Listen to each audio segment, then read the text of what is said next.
महाराष्ट्रातील अनेक जिल्ह्यांतील कानाकोपऱ्यामध्ये सध्या बिबट्यांच्या हल्ल्याने एकच दहशत माजलेली आहे.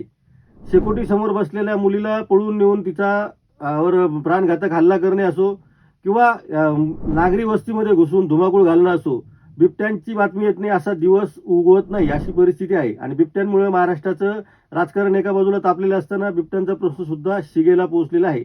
यावर वेगवेगळी मतमतांतरे होत आहेत, वेगवेगळे लोक वेगवेगळे उपाय सांगत आहेत. पण बिबट्यांच्यामुळं दहशतीखाली जगणाऱ्या लोकांचं काय करायचं हा प्रश्न कोणालाच पडत नाही. आपण आज समजून घेणार आहोत बिबट्यांचा हा प्रश्न.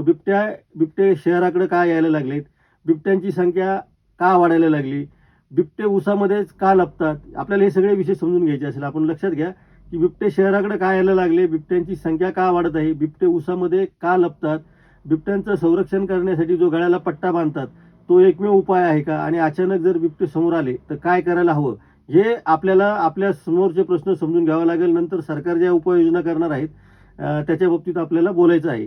तर सरकारच्या उपाययोजनामध्ये प्रचंड वाद आहेत, परंतु आपण आधीचे 2-4 मुद्दे जे आहेत ते समजून घेऊयात.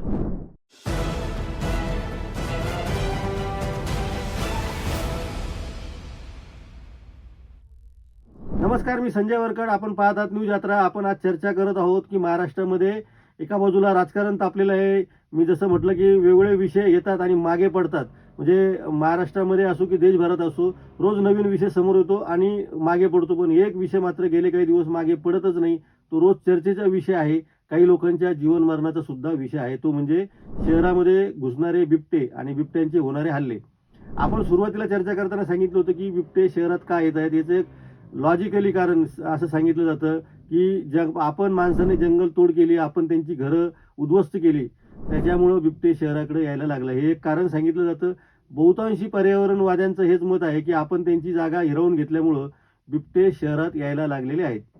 दुसरा जो मुद्दा आहे तो आहे की बिबट्यांची संख्या का वाढत आहेत.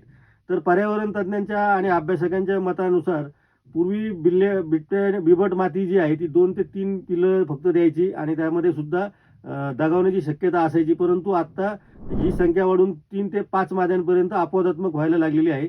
आणि हळूहळू बिबट्यांची संख्या वाढल्यामुळे आणि त्यांची पिलं देण्याची क्षमता सुद्धा वाढल्यामुळं ह्या संख्येमध्ये भर पडत आहेत. महाराष्ट्रामधील नागपूर असेल, नाशिक असेल, नगर जिल्हा असेल, या जिल्ह्यामध्ये बिबट्यांच्या धुमाकूळांनी लोक हैराण झालेले आहेत. पुणे जिल्ह्यामधल्या सुद्धा आसपासच्या गावामध्ये प्रचंड दहशत या बिबट्यांच्या हल्ल्यामुळे पसरलेली आहे. आत्ताच झालेल्या अधिवेशनामध्ये, हिवाळी अधिवेशनामध्ये शरद सोनवणे या जुन्नरचे आमदार आहेत, त्यांनी बिबट्याच्या वेशात येऊन हा प्रश्न मांडला आणि काही उपाययोजना समजून सांगितल्या. त्यांचं म्हणणं असं आहे की बिबट्या शहरात येऊ नये म्हणून जंगलामध्ये बकऱ्या सोडायला पाहिजे. त्यावर खूप वाद झाला. त्याच्यामध्ये खूप प्रचंड मोठा मुद्दा हा विधानसभेमध्ये गाजला सुद्धा. आणि 2-3 दिवस सलग बिबट हाच विषय चर्चेला राहिला. सभागृहाच्या बाहेर जशी चर्चा झाली तशी सभागृहाच्या आत सुद्धा या विषयावर प्रचंड चर्चा झालेली दिसली. ही चर्चा सुरू असतानाच महाराष्ट्रामध्ये बिबट्यांचे हल्ले मात्र काही थांबलेले नाहीत. मीरा भाईंदरमध्ये सुद्धा बिबट्यांचा जो थरारक अनुभव लोकांनी घेतलेला आहे तो आपल्याला आत्ता ताजा आहे. अलीकडच्या काळामध्ये अहल्यानगर असो, पुणे असो, नारायणगावची 2 महिन्यापूर्वीची घटना असो, या सगळ्या घटनांनी महाराष्ट्र हादरलेला आहे. त्यामुळं बिबट्या अचानक समोर आल्यावर काय करावं याबाबतीत खूप लोक काय काय सांगत असतात. पर्यावरण तज्ज्ञांचं मत असं आहे की बिबट्या जर अचानक समोर आला तर आपण एका जागेवर स्तब्धपणे उभे राहावे आणि आपले हात वर करावे, जेणेकरून आपण त्याच्यापेक्षा खूप मोठे आहोत असं वाटायला पाहिजे. आता या सगळ्या गोष्टी आहेत.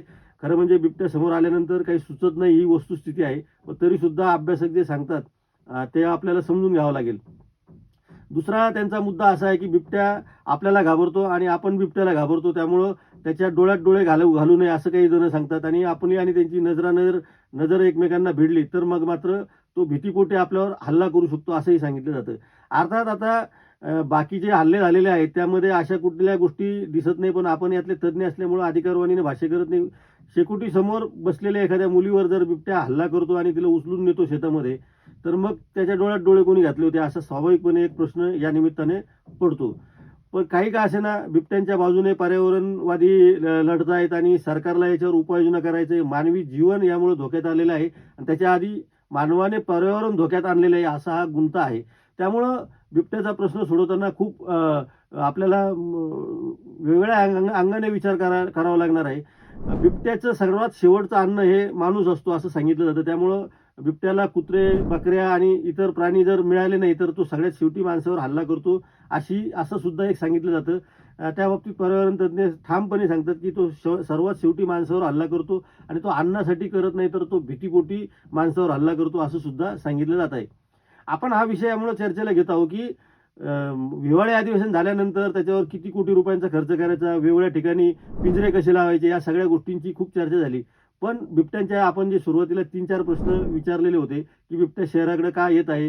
बिबट्यांची संख्या का वाढत आहे? बिबट्या ऊसामध्येच का लपतो आहे? आणि माणसावर तो हल्ला कधी करतो? तर आपला एक शेवटचा विषय राहिलेला आहे, की बिबट्या ऊसामध्ये का लपतो? त्याचं एक कारण असं सांगितलं जातं, की बिबट्याला ऊसामध्ये लपणं सर्वात सुरक्षित वाटतं. कारण ऊसाचं पीक हे दीर्घकालीन असतं आणि ऊसाचं पीक एकदा लावल्यानंतर माणसाचा तिथला वावर हा सर्वात कमी असतो. शिवाय थंडीपासून आणि इतर याच्यापासून सुद्धा बिबट्याला तिथं लपायला आणि कुणाला एकांत मिळण्यासाठी हे एकमेव पीक असं आहे, की बिबट्याला तिथं सुरक्षित वाटतं. त्यामुळं जास्तीत जास्त करून जिथं ऊसाचे पट्टे आहेत, तिथं बिबटे हे वाढत आहेत आणि तिथं जास्त आसरा घेत आहेत. ऊसाच्या पट्ट्यापासून ज्या जवळच्या नागरी वस्ती आहेत, तिथं ते जाऊन हल्ले करत आहेत. त्यामुळे हे सगळे विषय समजून घ्यावे लागतील. सर्वात शेवटचा, सरकारला आपण काही उपाययोजना करण्यासाठी जे पर्यावरणवादी आहेत त्यांचं म्हणण्यानुसार आणि जिथं हल्ले झालेले तिथल्या नागरिकांच्या मागणीनुसार एक मागणी फार पुढे आलेली आहे, की पिंजरे लावणं वगैरे हा एक उपाय झाला, परंतु आपत्कालीन व्यवस्था बिबट्यांची जिथं हल्ले होत आहे तिथं असायला हवी, की बिबट्यांचे अचानक हल्ले व्हायला लागले तर आपत्कालीन व्यवस्था असली पाहिजे आणि ती स्थलांतरित होण्यासारखी असली पाहिजे. म्हणजे तातडीने आपत्कालीन व्यवस्था एखाद्या पट्ट्यातून दुसऱ्या पट्ट्यामध्ये 30-40 किलोमीटरच्या परिसरामध्ये ती हलवता आली पाहिजे. अशा पद्धतीची आपत्कालीन सुविधा बिबट्यांच्या वावर असलेल्या भागामध्ये करावी लागणार आहे. त्यामुळे इथून पुढच्या काळात सुद्धा बिबट्यांचा विषय हा चर्चेला जाणार आहे. बिबट्यांच्या हल्ल्यांच्या संदर्भामध्ये सरकारला गांभीर्याने उपाययोजना करावं लागणार आहे. नागरिकांना काळजी घ्यावं लागणार आहे. जसं ग्रामीण भागामध्ये जिथं बिबट्यांचा खूप वावर वाढलेला आहे, तिथे गळ्याला खिळ्यांचे पट्टे बांधून लोक फिरत आहेत आणि तो एक उपाय झाला. त्यामुळं बिबट्या हा गळ्यावरच हल्ला केल्यानंतर माणसाला काहीच करता येत नाही. त्यामुळे त्यांनी हा शोधून काढलेला एक उपाय आहे. स्वतःचा जीव वाचवण्यासाठी ही माणसाची धडपड आहे आणि स्वतःला जगवण्यासाठी बिबट्याची सुद्धा ही धडपड आहे. या बिबट्याच्या आणि माणसाचा हा संघर्ष आपल्याला वेगळ्या पद्धतीने समजून घ्यावा लागणार आहे. त्याच्यावर आपण तज्ज्ञांची सुद्धा मतं घेणार आहोत. त्यामुळे आपण पाहत राहा न्यूज यात्रा, हे आहे आपलं चॅनल.